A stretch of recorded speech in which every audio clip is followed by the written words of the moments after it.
पिया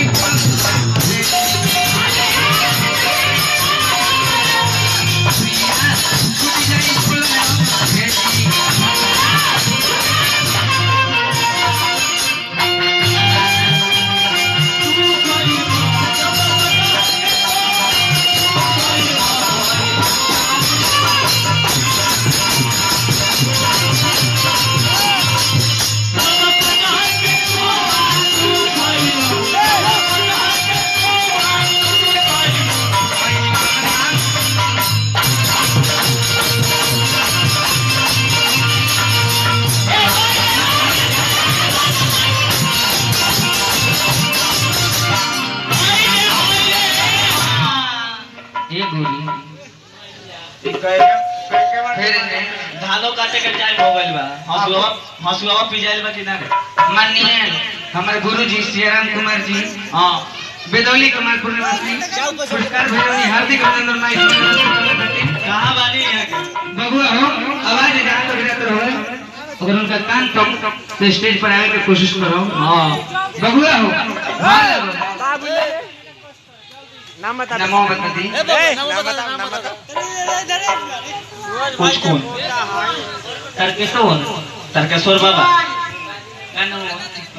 का भी आज लड़कों से पैसा ले लेता नहीं आजकल।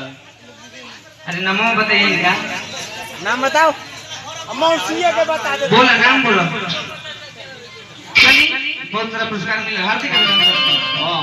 लइका बबुआ कहले का अरे की छीटी डाली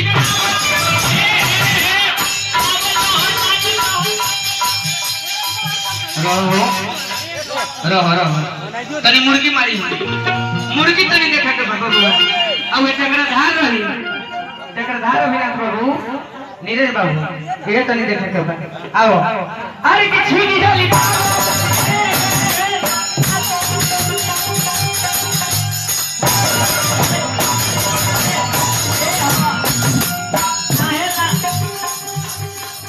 अरे की गगन समीरा पाचे कोई है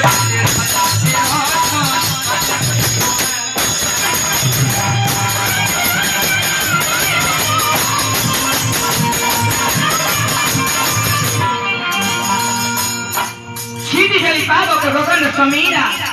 पांच रतन की प्रथम शरीरा बबुआ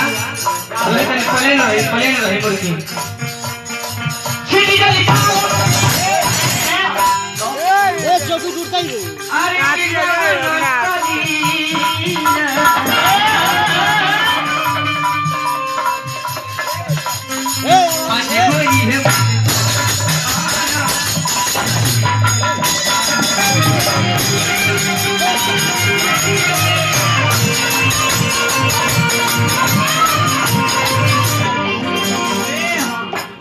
जवाना कमाइलू अरे किसे हुलू कइलू